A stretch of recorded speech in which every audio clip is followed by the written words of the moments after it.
नमस्कार बच्चों। हम सामाजिक विज्ञान की इकाई 4 के अध्याय 1 विकास का अध्ययन कर रहे हैं।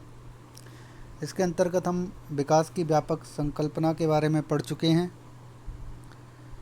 विकास हमसे क्या वादा करता है, विभिन्न व्यक्तियों के लिए विकास का क्या अर्थ है, इसके बारे में हम अध्ययन कर चुके हैं।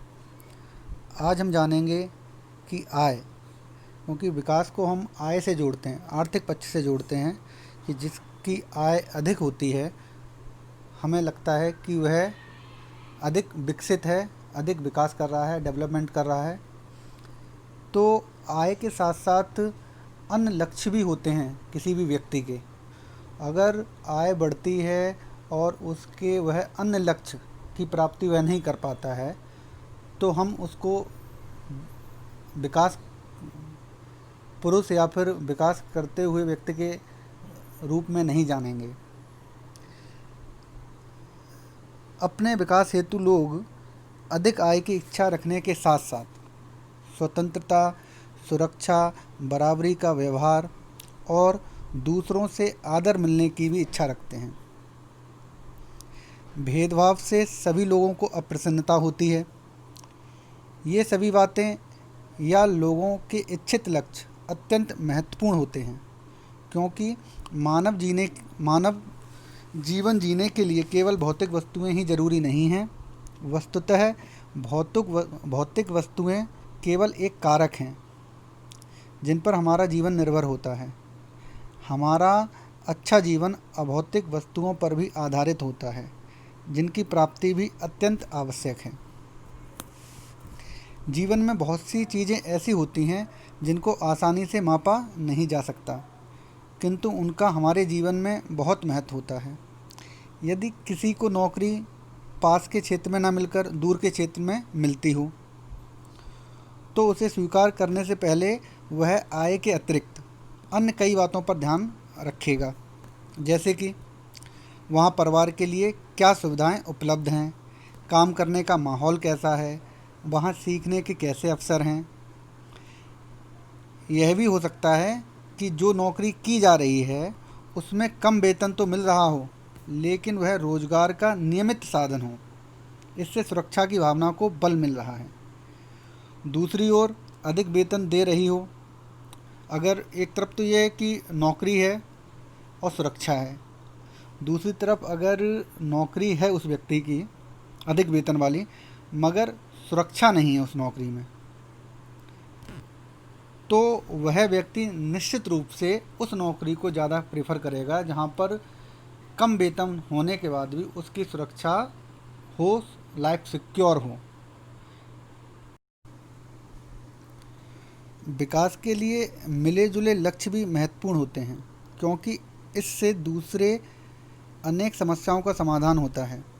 उदाहरण के लिए, यदि महिलाएं वेतनभोगी कार्य करती हैं तो घर एवं समाज में उनके आदर व सम्मान में गुणात्मक वृद्धि होती है।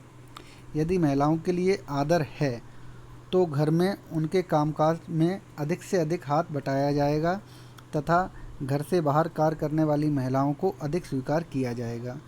सुरक्षित एवं संरक्षित वातावरण के कारण अधिकाधिक महिलाएं विभिन्न प्रकार की नौकरियां या व्यापार कर सकती हैं।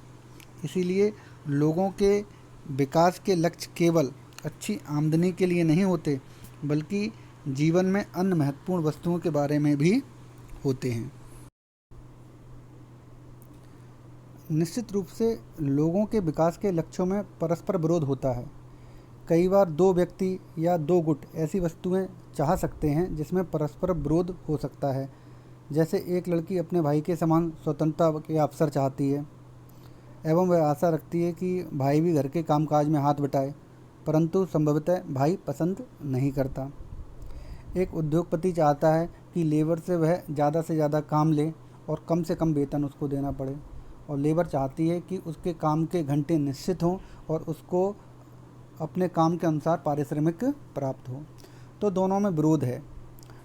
तो इधर जो आय आदमी पाता है किसी भी पारिश्रमिक से या फिर नौकरी करने के बाद, तो उसके साथ साथ वह ये भी देखता है कि उस काम की कंडीशन कैसी है, कि काम के घंटे नियमित हों उसको मेडिकल की सुविधा मिले, उसके जीवन की रक्षा हो, उसके नौकरी के बाद अपना पूरा जीवन देने के बाद उसकी पेंशन हो, उसके बुढ़ापे का सहारा मिले। ये सभी सुविधाएं जिस नौकरी में होंगी तो निश्चित रूप से उस नौकरी के प्रति उसका रुझान अच्छा होगा। और यहाँ पर नौकरी में ये सुविधाएं नहीं होंगी तो उस तरफ व्यक्ति जाना पसंद नहीं करेगा। इसलिए सरकारी नौकरी में ये सारी सुविधाएं होने के कारण लोग सरकारी नौकरी को आज भी प्राइवेट नौकरी की अपेक्षा अधिक पसंद करते हैं, क्योंकि सरकारी नौकरियों में अच्छा वेतन और ये स्वतंत्रता, सुरक्षा, बराबरी के व्यवहार के साथ साथ सभी प्रकार की सुविधाएं लोगों को प्राप्त होती हैं और प्राइवेट सेक्टर में ये आज भी प्राप्त नहीं हो पाती। देखिए बच्चों, आय, वेतन वेतन तो निश्चित रूप से कोई व्यक्ति काम करेगा तो उसको वेतन तो चाहिए, किंतु आय के अतिरिक्त कुछ अन्य कारक भी हमारे जीवन में महत्वपूर्ण पहलू हैं। जब कभी भी आप नौकरी में जाएंगे तो इस चीज़ पर आप विचार करेंगे, समझेंगे। जैसे लोग समानता का व्यवहार अर्थात पक्षपात रहित व्यवहार की आकांक्षा रखते हैं। हम कहीं भी जाएं तो हमारे लिए लोगों का व्यवहार कैसा हो, पक्षपात रहित हो। लोग नियमित काम और अच्छा पारिश्रमिक चाहते हैं। लोग विचारों की स्वतंत्रता चाहते हैं, धर्म की स्वतंत्रता चाहते हैं और आने जाने की स्वतंत्रता चाहते हैं। लोग जान, माल व सम्मान की सुरक्षा चाहते हैं। जिस नौकरी में ये होगा तो लोग उस नौकरी के प्रति ज़्यादा जागरूक और इच्छुक रहते हैं।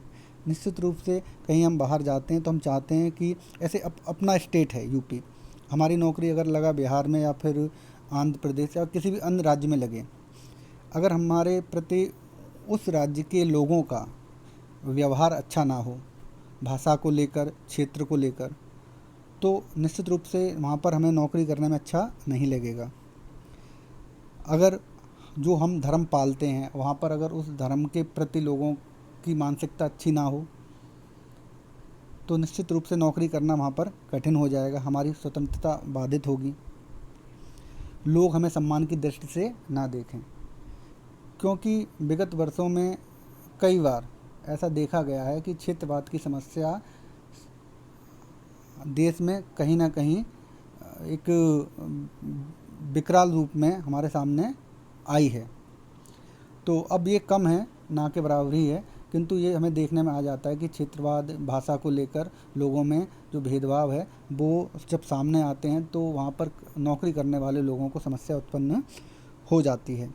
तो निश्चित रूप से जो विकास है उसमें हम आय के साथ साथ, आय मतलब वेतन के साथ साथ अपनी जो आमदनी है उसके साथ साथ हम स्वतंत्रता, सुरक्षा और बराबरी और आदर, इन बातों को भी विशेष रूप से शामिल करते हैं। यही बात इसमें बताई गई है।